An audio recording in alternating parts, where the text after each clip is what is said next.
Mersi! De foarte mult timp vroiam să ajung la... Aglomerația e prea mare și am intrat la Mango. Plec în Iași.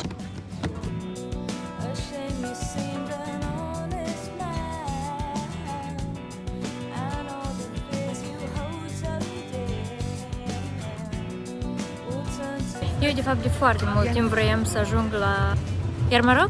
Da, La Iarmaroc. Și știam că se organizează, mi se pare că peste un weekend. Dar niciodată cumva nu mi se primea, mereu eram ocupată. Și acum întâmplător, nici n-am știut că este.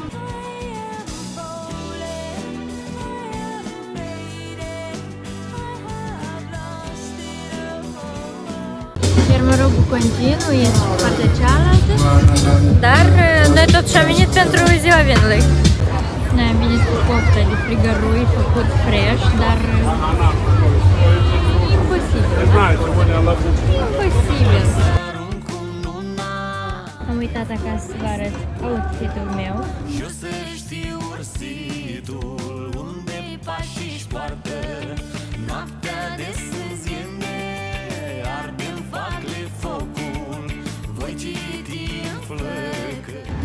Să apropoi, mergem cu mine.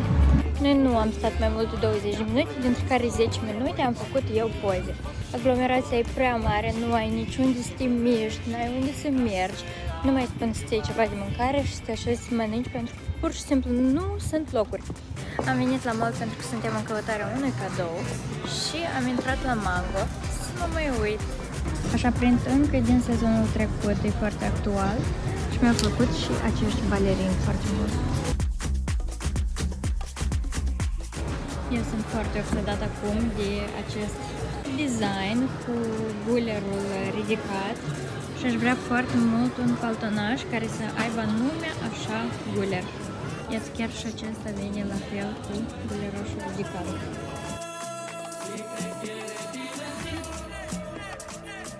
Alte hăinuțe interesante eu nu am văzut, doar ce v-am arătat cât de cât.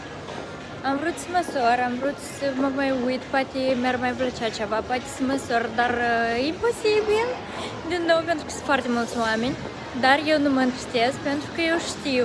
Săptămâna aceasta eu plec în Iași și liniștit, măsor și mergem să luăm prânzul. Eu nu am fost aici, familia mea a fost deja.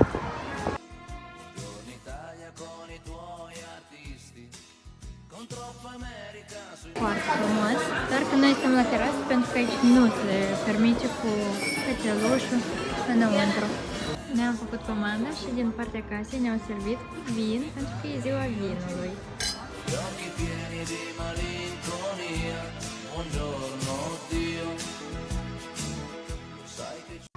Lumina în cabinele de probă e strașnică. Da, noi continuăm căutările la acel cadou despre care vă spuneam mai devreme și mie foarte tare îmi plac aceste giftuțe.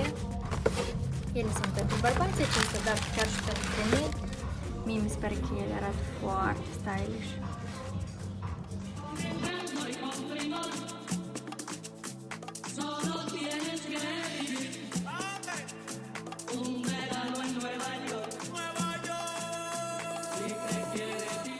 Deci avem costumul albastru pe care l-ați văzut, un tricou, tot care l-ați văzut și ghezele.